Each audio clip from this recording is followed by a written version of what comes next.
All right, so without further ado, I'd just like to introduce Keelah Lamb. So Keelah will be really hosting and running this webinar, and she'll be introducing our two guest speakers, Jessica and Danielle, a bit later on. So please give a warm welcome to Keelah. Thank you. Thank you, Jordan. Good morning. I acknowledge the traditional custodians of the lands on which we meet and pay my respects to their elders past and present. I'd like to thank North Sydney Council for their vision in recognising the benefits of progressing this movement. Today, after a brief introduction, we'll cover the environmental and other impacts of excessive disposable nappy use and the reasons why toileting baby from birth makes such good sense. I'll give you a short demonstration of the method and provide some references for further reading before we start. That might come later, the references, before we start our Q&A session. Toileting babies from birth is practical, simple, and nurturing. It takes baby's waste hygienically away from the body. It lovingly helps baby to learn about their bodily functions early and avoids pitfalls of toilet training. My name is Keelah Lamb. I'm a zero waste activist. I'm a mother of 4, all born in Malaysia, and that was before the onslaught of plastic waste. I used to see parents holding tiny babies over hand basins. I thought it quite quaint, but never thought to ask what they were doing and why. So I toiled, washing cloth nappies in a bucket under the standpipe outside our house. I'd like to introduce and thank 2 sisters, Danielle and Jess, who have both been privileged to learn traditional toileting from birth from my hands-on researcher friend, Lily, who is working constantly to dispel the 52-year-old myth about toilet training. Jess and Danielle will be happy to answer any questions later. Back in Australia, I discovered while on Manly Council Waste Committee that families requested extra garbage bins when there was a new baby. We hear much about environmental problems caused by the tens of billions of disposable nappies used annually and the cost to parents of thousands of dollars. My friend Lily, and I'm sorry she's not here to share her vast research and first-hand knowledge, was trying to introduce awareness of early toileting after she read in the Herald that China was importing disposable nappies. She was horrified. Her mother had shown her how to toilet her newborn, and she was in awe, as she'd learned at the University of Malaya that toilet training could not be done before the age of 18 months. It so happened that at the time she phoned me, our daughter had discovered elimination communication online and was putting that into practice. My interest in the benefits of toileting from birth had been sparked. Some statistics: over 2 billion nappies, 4% of landfill each year, up to 500 years to break down, 3.75 million disposables used each day in Australia and New Zealand, 1 cup of crude oil per disposable, not to mention the trees felled to make each nappy. Until the 1940s. Keelah, sorry to interrupt. Yes. I'm just wondering, do we want to play the video first, or would you like to just continue and then play the video after? Okay, I'll just go through the history. Okay, and yeah, then sure. after that, after the result. Yeah, no worries. Okay, that's fine. Great. And just before slide 9. Is that okay? Okay. Until the 1940s, the custom was to start toilet training before the age of 6 months. After World War II, technological advancements and changing society brought rise to the disposable nappy.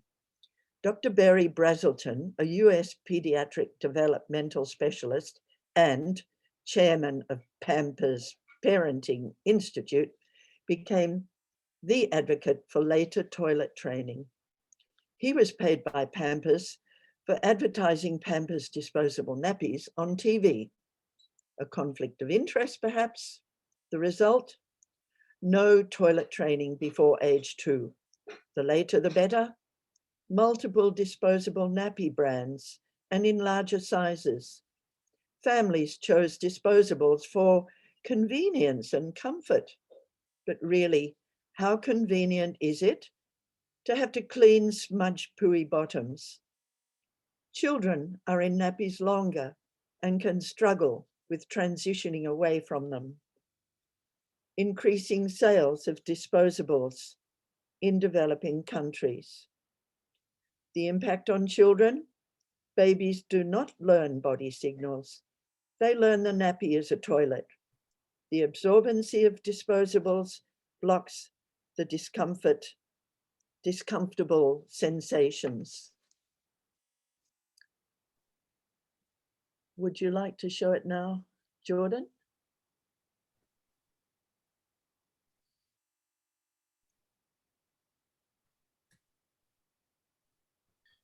Did you just want to introduce what we're going to be looking at, Keelah, in terms of the video? Okay. Well, disposables can be associated with physical problems such as nappy rash and worse. Soiled nappies can cause urinary tract infections which require ongoing antibiotics. This is a video of my friend Lily, and she's designed an eco baby loo, which is ergonomic for a baby from about 2 months. And she's been working with mothers and parents in the community. This was an ABC 7:30 report. The owl is a woman on a mission. Hello, Anna. This is Arisha. Hello, Arisha. Under her guidance, Anna Avianova fully toilet trained her son in 1 year. He didn't need any assistance. He was doing by himself and he was very proud of that. And when I took him to childcare, I couldn't believe. Anna then started training her daughter. Do you need toilet now? They can express their feeling when they're sleepy, when they're hungry, when they just want to cuddle, when they want a toilet. They express all of that. It takes time to listen. If you teach the child to use a nappy as a toilet, then the child will learn that the nappy is the toilet. Lily has helped 15 children in Australia learn how to use a specially designed potty instead. The ramp raises the baby's legs up, puts the baby in a toileting position. It mimics the Chinese method she learnt from her mother, a custom she worries is disappearing as disposable nappies become increasingly popular. China uses an estimated 18 billion nappies a year, compared with 27 billion in the United States and 2 billion in Australia, where each baby in disposables sends 700 kilos of waste to landfill every year. Are we going to leave our rubbish, our garbage, for communities of the future to clean up? That's not fair.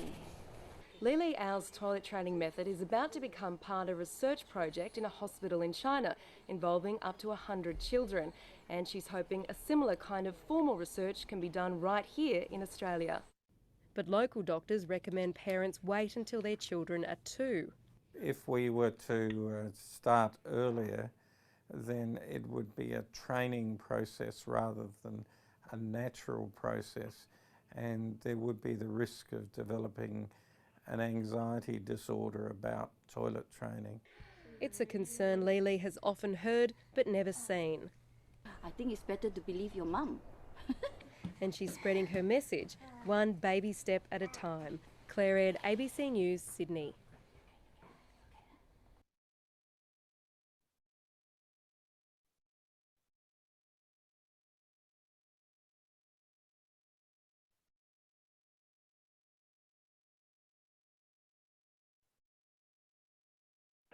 Sorry, Keelah, you're on your mute. Sorry.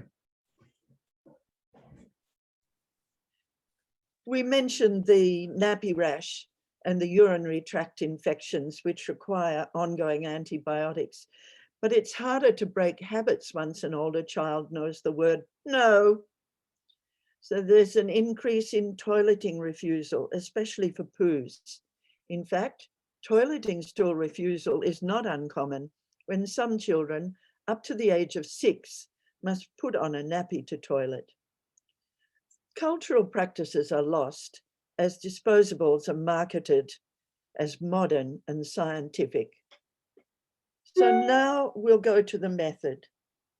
It's an easy peasy routine, always loving, always patient, always explaining to baby what you're about to do. There are 3 times to help baby. After waking, babies don't wee or poo in their sleep.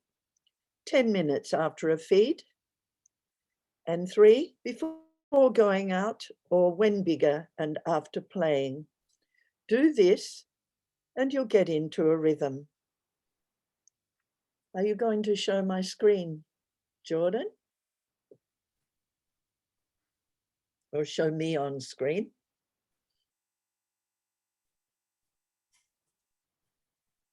So it's an easy peasy routine. Talk to baby as you take the nappy off. You're going to do a wee now. By the way, North Sydney Council gives cloth nappy workshops. Support baby's back against your chest and allow gravity to help clear the bladder and or the bowel fully. Gently bend the knees up into a squatting position. This position presses gently on the bladder. It also releases the sphincter muscles. Hold the baby over a suitable container and make a cue sound. Psst, psst. If you see baby's face turning red, change the cue to Always praise your baby on success. That was very good. Or gently say, we'll try again later, maybe in 10 minutes. If baby is teething or not feeling well and is resisting, reassure baby, it's okay, we'll try later. Resistance may be brief or for a week or so. It will pass. Babies feel so good when relieved. They give a special poo smile. When it's time to return to work, even if your childcare centre is not aware of your practice, keep practicing at home. Babies are cleverer than we think. Baby will work it out. They'll be helped whenever they are at home. Can you show Jess's son now, Jordan? During winter, warm leggings and a jacket down to the knees is more practical than having to remove layers of clothing. Your effort and practicing of this routine may seem to be time-consuming in those early days. Hang in there, for these are valuable nurturing times whilst learning about your baby's needs and personality. Soon you'll notice baby's physical signals and automatically tune into your baby's needs. When you help your baby to toilet, rather than let baby toilet in dribs and drabs whilst lying flat on baby's back, the relief is obvious. Your healthy baby is a happy baby. You'll reap all the positive and time-saving and comparatively effortless results. Reasons to toilet from birth? Better parent bonding. It's not set and forget. Baby learns body functions from the start. Parents learn signals from baby. No need for sometimes stressful transition to toilet. That ecstatic poo smile. Hygiene, no cleanup of pooey bottom. Everyone, including baby, hates this. Dispel the myth of late toilet training. Cleaning the occasional nappies is a breeze. Now it's time to be inspired by Danielle and Jess, about their successes and have your questions answered. Thank you, and away you go, Dan and Jess.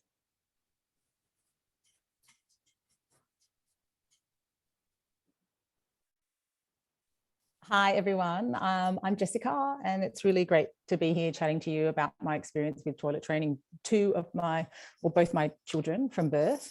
So I just sort of want to talk a bit about my experience and just from firsthand knowledge, being able to do this really quite easily. So basically I toilet trained both my babies from birth. My daughter Arabella was fully toilet trained with her poos at the age of 4 months. So that means that by the time she was 4 months, all her poos went in the potty and not in her nappy.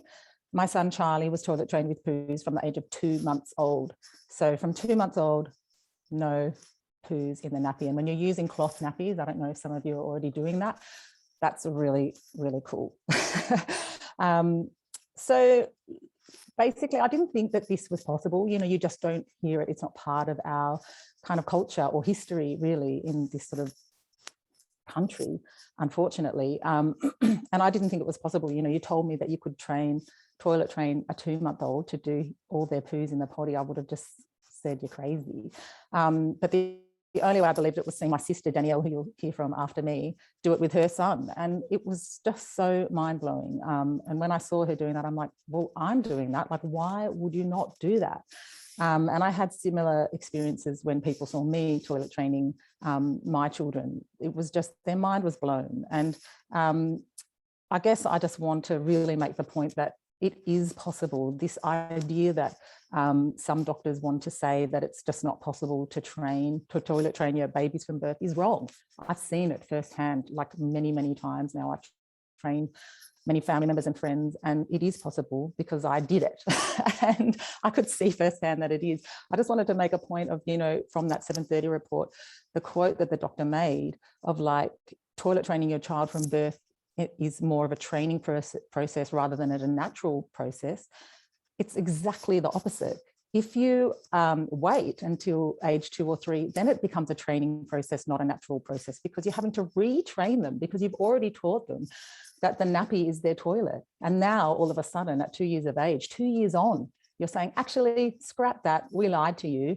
Your nappy isn't your toilet. The toilet's the toilet. And what's more, you're kind of going to get in trouble and shamed for pooing in your nappy all of a sudden, except that it's been, we've said that it's okay for the first 2 years of your life. So in my mind, that quote that the doctor said is like the exact opposite.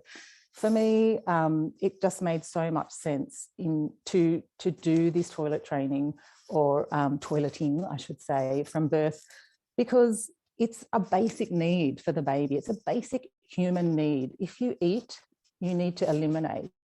And there's a time and a place to eliminate. Like, none of us poo in our pants.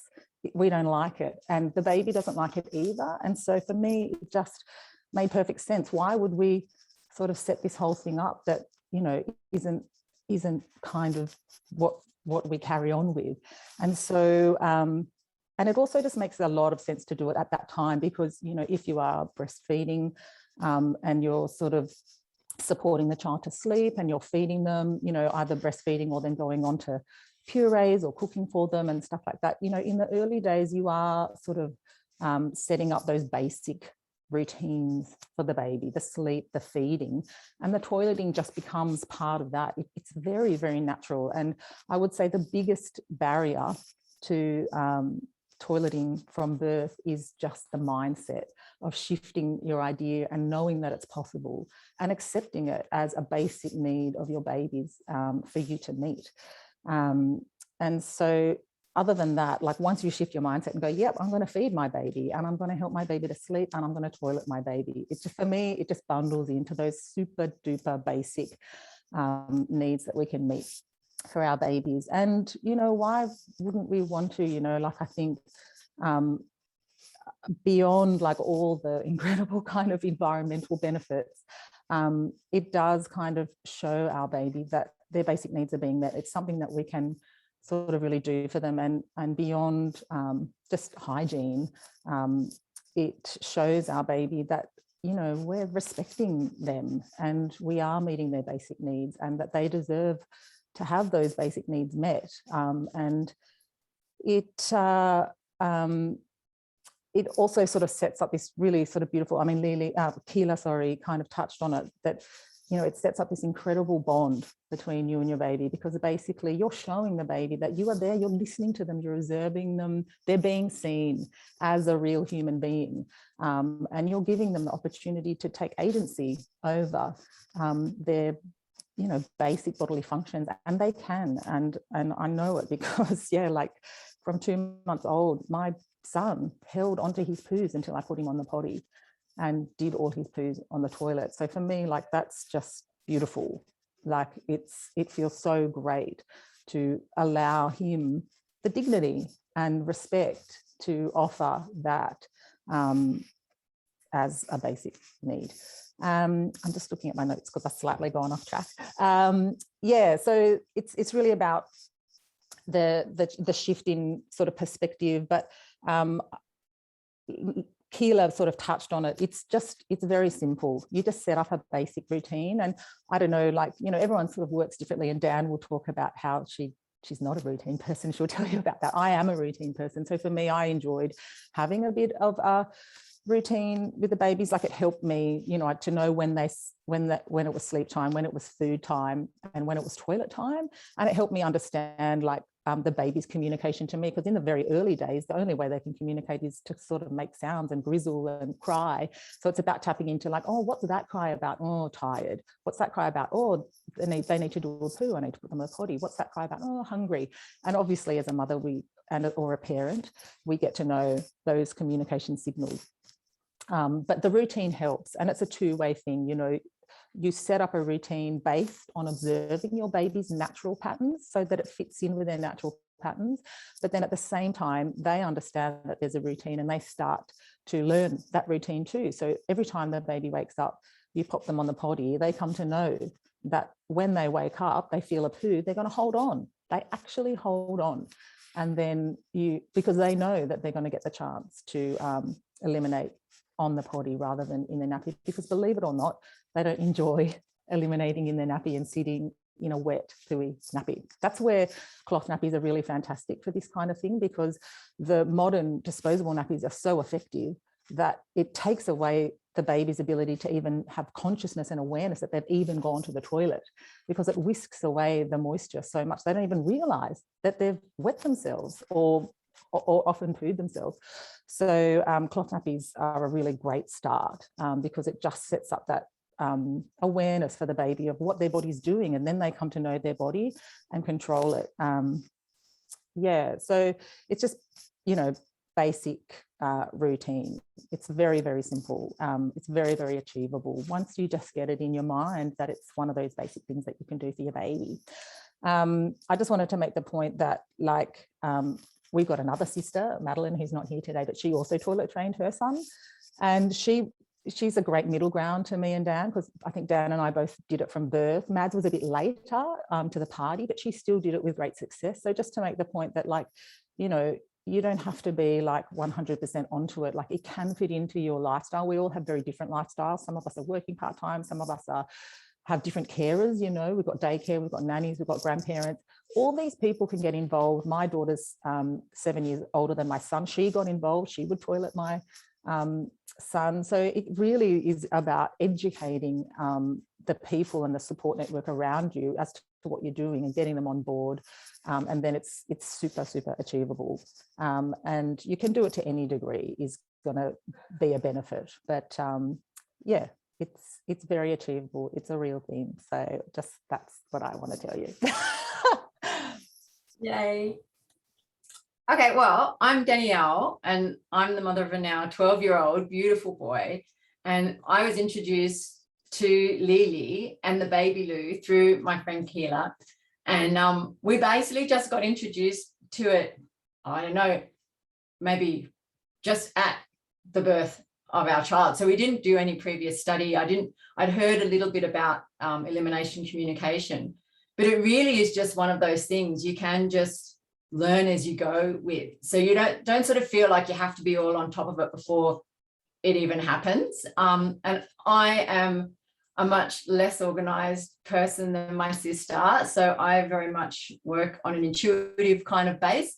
So it can work for different kinds of people. You don't have to be like full on routine and write everything down. And I really struggle with that kind of level of organization and routine. But I still just tuned in and just did what I felt would work, and it worked. And the fact of having that actual baby Lou is just an absolute godsend. It's amazing. Like the child is so comfortable on it, and they actually really love the fact that they can sit up like all on their own because they're totally supported to do so.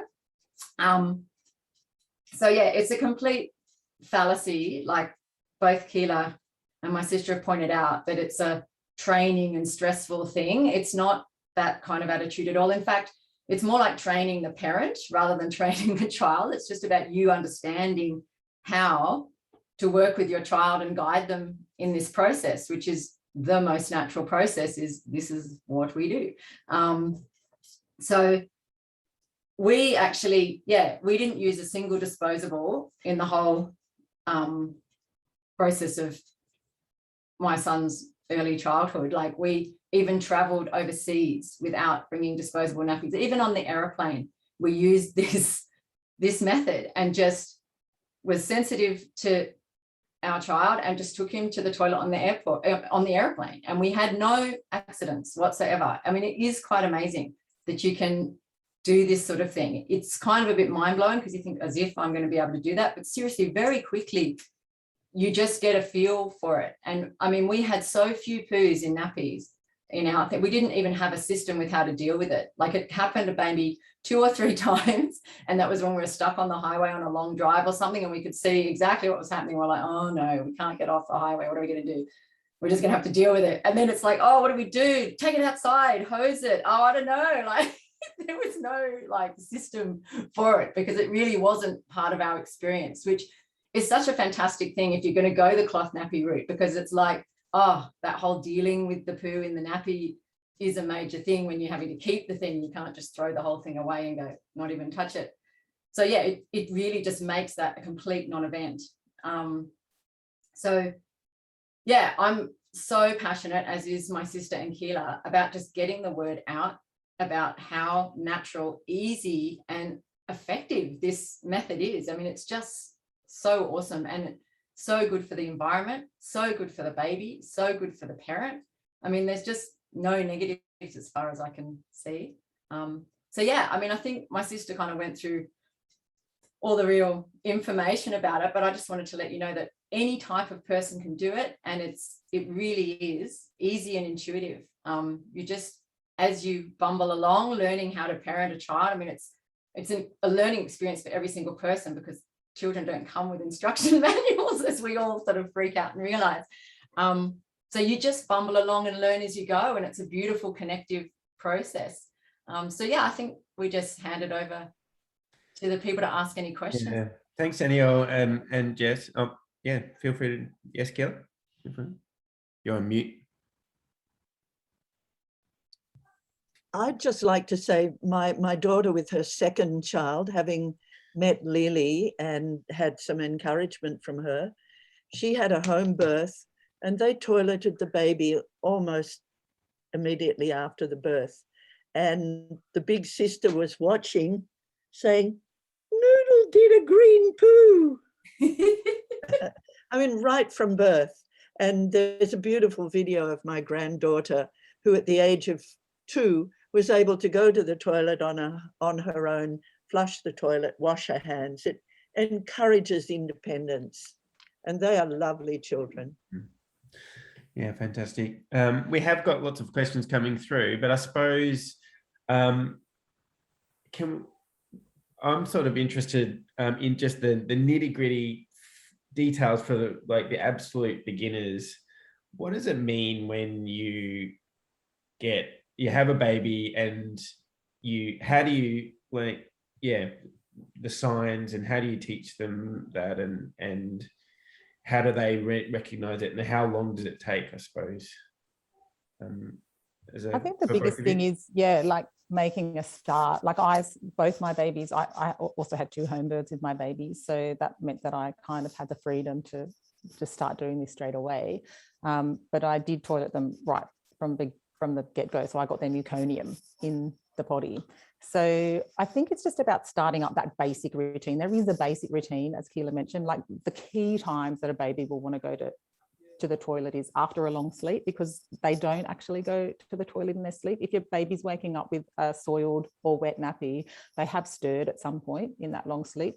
They've stirred and woken up, they've gone to the toilet and gone back to sleep. And so like after their sleep, as soon as you wake them up, you pop them on the toilet. And then after feeding, obviously, is a big one. As we all know, eating kind of stimulates the bowel, and you generally want to go to the toilet after that. And then, like after, obviously before you're going to go out and when you come back from being out. So like I would always, like if we drove in the car, as soon as we arrived at the destination, I'd offer the toilet so that they knew that when they were in the car, when you got to the destination, they'd have an opportunity. They're the basic ones. And then you kind of observe your baby's routine. So for example, some people might find that like when they're feeding, the baby will want to go to the toilet halfway through. So what you can do is just go, okay, well, I'll feed on one side and then I'll offer the toilet and then I'll feed on the other side. It's just like a trial and error at the beginning. And you observe, and if, you set up that basic routine, but if there are times where the baby is always going to the toilet when you're not offering it, obviously then you just come to know that and you offer it then, and then you start to sync into each other. The other thing to say there is that it's always changing. As the baby grows and develops, there can be big change in their routine, because when they're tiny, obviously their bowel and their bladder is tiny. And so they really can't hold on for very long. So it's way more frequent. And then, so the difference between, a very, very newborn and a 3-month-old, a 3-month-old can hold, might wee every sort of 20 to 30 minutes. And a newborn might wee every 10 to 15 minutes. The poos are definitely easier, like the signs, you can tell when a baby's gearing up for a poo, and even people who don't toilet train their kids from birth know that. I mean, I'm sure you've all been in that situation where you're all in a social situation, everyone's like, oh, look, the baby's doing a poo. And everyone just watches the baby do a poo in their nappy. I mean, it's obvious. So like the poos are super easy. And that's why, like, my son and daughter would toilet train with the poos, and same with Dan. I mean, I say toilet train with the poos from 2 months old, but even before that, it was like I could probably count on one hand the amount of poos that I actually had in the nappy. So the poos are very easy, and obviously they're less frequent than wees, and they're more obvious for the baby as well. So it's a more obvious feeling for the baby and a movement, a bowel movement. So they get that awareness of when their body wants to do that a lot quicker. Whereas the wees, they can come out, without them noticing at first, and also they can be quite frequent, and they're easy for us to miss. The thing is, sorry, I'm just rambling here, but to get into the nitty gritty, the sound cues are really important. So as at the beginning, as you're toileting, there's 2 sound cues, the pss, pss, pss, pss for the wee, or the for the poo. And so that's twofold. That's just, getting the baby's awareness of what's happening. You're drawing their attention to what their body is doing, and if you make that sound yourself, that you'll see that actually activates the muscles that you activate when you're passing a stool, right? And that's the same with the potty. Everything's geared to kind of assist with the process and draw attention and build awareness for the baby to do that. And then, it also provides them with some sounds. You hear the babies will start to make that sound before they can talk. We use sign language as well along the way, offering ways for the baby to communicate, because we all know by now that babies, know exactly what's going on way before they can talk. Just because they can't talk doesn't mean they don't know what's going on and that aren't able to communicate with us. They are in many, many different ways if we're open to hearing their communication. So it's the sound cues, setting up a basic routine, while observing and adjusting your routine. Yep. Thanks, Jess. Danielle, do you have anything to add for that in terms of your experience? And I was just going to say the sound cues are really important, because it's just like, teaching, how you're always talking to your baby and they learn the words just from you talking, but they haven't got the ability to say the word yet. So it's just that sound thing. They associate that sound with that thing. And then when you take, they know what you mean. Like it's very, it's very obvious. Yep. That they totally understand what's going on. Yep. So we might start with the questions now. We've got one from Jenny. I'll just put it out to both of you. Did you, Jessie? I think you've answered it. You started straight from birth. And Danielle, did you do the same? Yeah, pretty much. Yeah. And did you use a potty or the same, another sort of receptacle, or how did you do it when they're as a newborn? Yeah, when they're really little, you can just get, I mean, we got a huge bucket thing. Like we just bought one of those little, those big plastic buckets with the handles, the colorful ones that you can get from Bunnings or whatever. So something really big, because I mean, we had a boy first. And so sometimes you never know where the wee's actually going to land. And when you're learning, you just don't want to get it anywhere except in the container. Big container that you just stand over and hold them in that position and the wee goes in. It's like, cool. And then as you get better, and you can actually hold them over the toilet as well. So you just stand in front of the toilet and you're holding them and they're doing it into the toilet. But just for ease, and if you just want to stay in your room or the space that you're at, you can just have one of these big kind of plastic containers to aim into, and then obviously it gets smaller and smaller as you get better. How that sort of leads into a question was about that toilet in the video. Is that a necessary thing when they get a bit older, or can you still do a bucket or any other kind of device, or what do you think on that? I think, like just going on from Dan, there's two sort of stages. The one is the super early, and this is where this method differs a little bit, I think, from like traditional EC. But in the early days, you do the traditional hold, which I think Keelah demonstrated. If you can demonstrate again, Keelah, if you just watch with the model baby, you do the traditional hold of holding the baby underneath the thighs with their back against your chest. So they're very, very supported. The best thing to do is to sit on a stool so that you're really, really still. What you want is the baby to feel super duper secure and able to obviously relax into a state that they can toilet.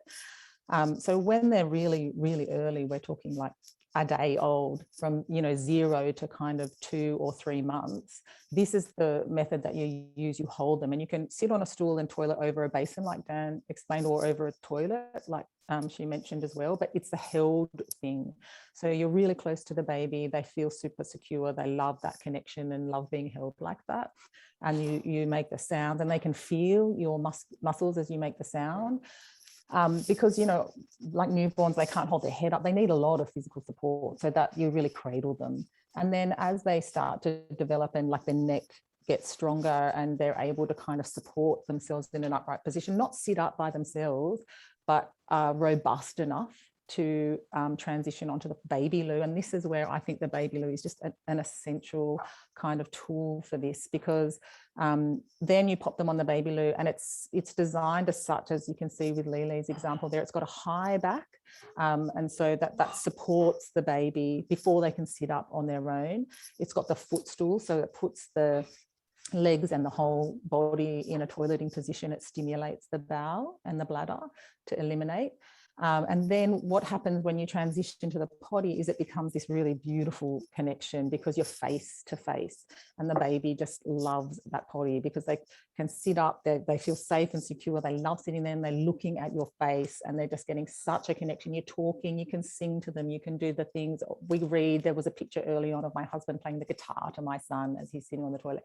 It's a really, really beautiful connection. It for me, not only for the baby, but for the parent, it becomes tiresome to be the one having to hold them all the time. They get heavy and it gets uncomfortable. What you don't want at all in any of this process is for any negativity to step in. You want to keep positive all the time. It's a lighthearted, it's just a beautiful connection. It doesn't matter. You're going to have mistakes. You're going to miss things along the way. It's not a big deal, but it's about capturing those moments together. And the potty really facilitates that sort of face-to-face connection. It's really, you'll both come to love it. And I think without the baby loo, it's very, very difficult. Yeah, because even before, like with that baby loo as well, they can kind of eventually, you can see the younger ones, they can crawl up to it, they can kind of get themselves onto it, and they just, they develop this really good relationship with it. And it's so kind of stable and secure. So like Jess said, it is kind of an essential thing. It's so much more substantial than those little plastic things you can get from, supermarkets for like a couple of bucks. It's a different thing altogether, really.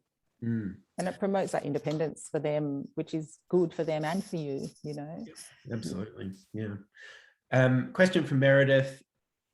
Interested in how you teach other carers, say, you know, people at daycare or grandparents, and the strategies for that. Basically, it's about educating them. Once you've set up a basic routine, you just let them know. So like whenever I had someone looking after my babies, I would, you know, generally you leave a kind of running sheet anyway, you know, like generally the baby sleeps at this time, they eat at this time, here's the food, and then you just add in there and then they toilet. So basically you say, you know, as soon as they wake them up, put them on the potty. As soon as they've had a feed, put them on the potty. And these are the sounds you make. It's super easy, like it's really, really simple. And that's why it just makes so much sense. It's a really natural process. There's nothing weird or difficult about it. It's just like, you know, just like the way you would do with a young child anyway. We're going to go to the park. Do you want to go to the toilet before we go? You know, just have a think about like how we would manage our own toileting, but then obviously they're on a smaller scale, so they're unable to hold as long as us, kind of thing. And obviously, depending on the age, they require us to facilitate the experience if they're unable to do it like independently, if they're not walking or crawling. So it's just sort of like just being aware of the baby's needs, but it's not rocket science. It's like you go to the toilet at these times, you know. Yep. Keelah, did you want to jump in there? I was just wanted to say my daughter, when she had to send the child to childcare, she was very lucky. There were 2 Asian women working there who knew about the ability to toilet babies from birth. And so they were very understanding. Stella didn't need to wear a nappy at all at childcare. And Wow, really? if we can spread this into childcare centres, just imagine the benefits all around. And this is one of the things, there's a couple of kind of, I don't know, little extra clothing items that when your child is aware of their toileting habits, but like, you know, they might not have the dexterity to kind of undo pants or take off, you know, cloth nappies or anything. They are 2 different things. You saw a picture in one of those of these split crotch pants, so that like they're pants, but when you squat down, they kind of open up and then you can just kind of go to the toilet. Or you can have like a long top, and you saw my son on the potty with these kind of leggings. They're like long knitted leg warmers. And so their whole kind of toileting apparatus is kind of free to kind of just go whenever they want, and they know where to go. They're not just going to go behind a couch type of thing. They know, because you've shown them right since birth that you go to the toilet. So it gives them that independence and that real ability to do that with those 2 little kind of cute little clothing items. Yep. I thought this was a good question from Sarah. 8-month-old, she has an 8-month-old who protests and won't sit on the potty. She's been doing EC since he was 4 months old, but then he started crawling and teething. Any tips? You'll find like along the journey, you know, just like with anything, when they go through sort of developmental things, teething is a big one. Even just like when they start walking, or just big leaps in development can disrupt basic routines. You see it in their sleep, right? Sometimes you see it in their eating, and you'll see it in their toileting as well. It's just like their world gets a little bit rocked and they just start kind of questioning, pushing boundaries. It's just that really early stage. So it's just about like chilling out and really relaxing, not putting too much pressure on, but keeping positive and just saying, oh, look, you know, you missed it this time, but let's try again. Or you can start to maybe introduce like a bit of reading or a song, or to entice them to kind of get a bit more joy out of the experience again. But I think it's just having faith that, you know, along the journey, babies and toddlers and stuff are going to push back at certain points when things are going on for them. But it's not, you know, you don't want to abandon it altogether. You want to be sensitive to their situation, but support them through it. You know, the same with the sleeping, you know, you can see that their routine's a bit disrupted, but you still support them to keep that really healthy habit going for their own benefit. And that, you know, I mean, that's a lifelong thing with a child, isn't it? You know, it's never a smooth run. We can't stop them from having bumps along the road, but we can support them lovingly and keep guiding them along the path. So I think just be patient, try and keep it positive and try not to get frustrated. It can be frustrating when you sort of reach a certain point and you feel like you're going backwards, but that is the process. And I think just the big thing is to be positive. You don't want any sort of negativity around it. I don't know, do you have anything to add there, Dan? I was going to say, making it a positive experience, like Jess said, because sometimes, especially when they get to that point where they know how to move and they have their own independent movement, sometimes getting them to sit still long enough for something to happen is a challenge. Like, it's like they want to get off, they don't want to be there. So like Jess said, singing a song or reading a story or doing something that's going to engage them so they stay still, because that they will most likely need to go to the toilet, but they don't have that experience yet, and maybe don't have that awareness, and then they can't see a reason to be still. But if they're not still, they won't, it often won't just happen. So it's like, how can I entice you to be still? And you can just come up with all sorts of different games or books, and like you say, if it becomes a story time or whatever, or a nice connection time with you, that's a positive aspect for them often. And so sometimes it's about looking as well at your own routine, and have you gotten so busy that you don't have that time to kind of be with them and help them stay still and be there. And that's a challenge too sometimes with our busy lives. 100%. I mean, for me, story time is so important because we're all there on the one place and still. And so if you can increase that time by doing that any way possible, including going to the toilet, I think that's a definite win for sure. I suppose a couple of questions about wheeze and poos. Do you train for wheeze first? Meredith said she's got the wheeze down, but now how should you get the poos sorted, and how are they different? Are they different were they different for you both? Actually, back to front, Jordan. And we have the poos down now with our 4-month-old, but not sure about how to do the wheeze. And I think it's probably just like you're saying, you get busy and you can't maybe get the cues as much. Yeah, it makes so much more sense. I was kind of freaking out thinking, gee, she's got the wheeze before the poos. Oh, sorry about that. Because the wheeze, like Jess says, it's a less aware sensation. I mean, even kids, 5 to 10 can struggle with that sensation, and just like it's so engaged and interested in what they're doing that they don't want to leave, and they end up wetting themselves. So it can take a huge amount of time, that one, and it's just a matter of just patiently guiding, helping with the awareness, all that sort of thing, and it eventually comes. But it is like that one, I think the wheeze, in my experience, there's this huge range of how quick people get it, and I don't think it's necessarily like anything that's wrong with them. It's just some people take longer, depending on how much they get engaged in their things, and they don't want to sort of acknowledge that need. They just want to keep doing whatever they're doing, and I think that's a natural thing that most humans have. Yeah, I mean, the wheeze definitely take longer. I would suggest, like for the wheeze, like if you're really naming the poos, that's awesome. For the wheeze, you can start having a lot of nappy free time is really useful, because the wheeze are sneaky. Sometimes like a little bit leaks out, and it's hard to tell like when it's happened. And so I found that in those moments when I found I was just missing so many wheeze, it was like, okay, I'm just not seeing when they're happening. So I just had nappy free time, and then that way you get to really clearly see it's not a big deal. Wee is sterile, it's not disgusting. It is, it's not great, you don't want wee everywhere, but it's not like pooing everywhere, right? So set yourself up with, depending on the age of your child. Did you say 4 months or?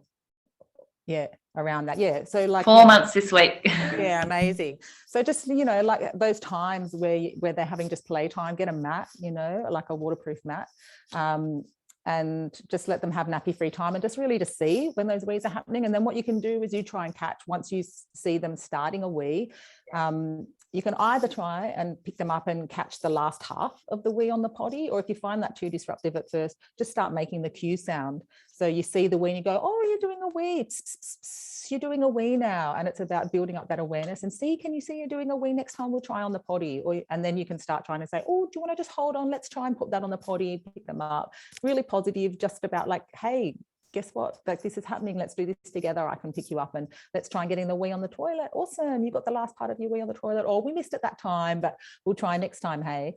And it's really about keeping that communication. But for the wees, nappy free time is really valuable intel. Yeah. Question from Ella. If you are out all day, how often should you take them to the toilet? Oh, Jess has got a great story for this one, because she actually realized one time she went out and she forgot to bring extra nappies with her. So she had to survive the whole day with one nappy. Yeah, I did. It was, and I did, like, it was amazing. I was just really on it. So yeah, I mean, it's the routine is exactly the same. It's just that, you know, you just toilet wherever you are. So for example, you know, like, you know, in the early days, we'd have our mothers group at the cafe, and, you know, you'd rock on up, and depending on where you are in the sort of routine, like, you know, if you sit down, you feed them, then I'd just go to the cafe toilet and wee the baby, and then, you know, pop the nappy on. But she'd have a little sleep while we had a little chat, and then she'd wake up, and then I'd take her, you know, off to the toilet the same way you'd sort of go off to the toilet at various times. So it's the routine is exactly the same, whether you're at home or whether you're out and about. I guess the only challenge is, you know, like if you're going on a road trip, or if you're on an airplane and the seatbelt sign's on or whatever. But generally it's about the baby's sort of cycle of activities throughout the day. It doesn't really matter where you are in terms of the timing. Does the same routine apply for when they're asleep and they get a little bit older, or would you wake them up and put them on the toilet, or do you just wait for them? Yeah, what age do you start, I suppose, training for nighttime and things like that? And does that same principles apply? Yeah, you can actually, I know there's this kind of unwritten rule of never wake a sleeping baby, but you can actually take your baby for a wee in the night and pop them back to bed, and they can kind of do that whole process without even really properly waking up.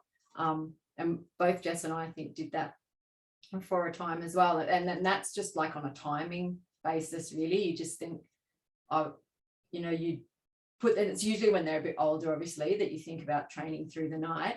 But you know, you've fed them, you've put them to sleep, or, you know, toilet them before they go to bed, and then they go to sleep, and then just before you go to sleep kind of thing, you just pick them up and take them for a wee, and then pop them back to bed, and they really don't hardly even stir. And then you can even, you know, if you want, set a little alarm to wake up and do it again. But yeah, because the wees can kind of just come out when they stir little bits in the night, like Jess said. But yeah, great. What about there seems like a few people who haven't done this method, so they've got slightly older bubs. What sort of the age range where they can jump in? Is it any age before they start? Yeah, what do you think? Yeah, look, definitely at any age. As I mentioned with our other sister Mads, I think she started toilet training her son Finn from about 6 months, was it, Dan? It was a bit later than birth, but look, any age really, it's just about shifting that approach and just going, hey, guess what? Sorry, we didn't tell you a bit sooner that the nappy's not your toilet. But it's just like, you know, in a positive way, it's just like, hey, don't you, I mean, kids, like, they just want to be like us. They want to do everything that we do. And so we're going to the toilet. So it's just involving them in that process, and just start whenever. It's never too late to start. And just, you know, the key is about that awareness and that communication, being sensitive and aware of your child's needs, but also setting things up to give them agency and independence for themselves, so that they can take control of it, over it. So it's this sort of two-way thing, and that can happen at any time. And the sooner you do it, yeah, and it's the positivity, you know, it's like, hey, let's try this now. I reckon you can do this just like we do, you know, come on, let's do it, let's try. Oh, never mind, we didn't make it that time. That's, you know, the whole thing, never shaming, never getting frustrated. It's just that fun kind of process and going along with it and always making it exciting and just, you know, getting excited with the wins and then just kind of minimizing when you don't quite make it. It's like, oh, that's all right, you know, we'll get it next time, you know, that type of attitude. Yeah. So I think we're coming to the end. So I suppose, does anyone have do you want to have any more final words? I suppose it was a good way to wrap up from both of you. Keelah, do you want to say anything else before we sort of finish? Oh, I just want to say that I'm so thrilled that Lily's been working on this for about 15 years without being able to have any platform to be able to spread it out to more people. And it is just so important because it is so loving and it is so hygienic. It is so nurturing. And the more we nurture our children, the less problems we have in the world. That's all I'd like. Thank you so much. Yeah. Well, I might just add something, Jordan, very quickly. Yeah, sure. I just saw a little message about babies going to the toilet in their sleep and not going to the toilet in their sleep rather than when they're stirring. I'll just quickly talk to that point of that comes down with setting up the routine. And as the baby gets to know that every time it wakes up from a long sleep, it'll have the opportunity to go to the toilet, they'll very, very quickly start holding on. So that's just how you do that. You don't necessarily want to wake baby up in the middle of a day sleep. And then a couple of people, Jordan, have asked about where to access the baby loo. So I might just mention very quickly, but Jordan will send a follow-up email. I have developed some courses, and so sort of to do training, and I have a small amount of baby loos that people can purchase along with the courses if you're really interested in doing this. So Jordan, you can sort of send Jordan your contact details if you want to be put on a list to be contacted about that. The baby loos, you know, Lily's developed them. They're really fantastic, but it's not mainstream enough to get a lot of them in the country. So there are a few in the country, but it's this sort of thing of like building interest and understanding about the process so that it's, you know, easier to kind of get the baby loo available to people. But I do have some if people are interested. Yeah, absolutely. Thanks, Jessica. What I'll do is just share Jessica's contact details as well. Keelah's developed a whole range of links and information about what we're talking about today. So I'll also share those in the follow-up email. But I think that's it for today. So yeah, thank you so much, Jessica, Danielle, and especially Keelah for organising this and everyone for joining us. Thank you very much. Have a good day. Thanks, Jordan.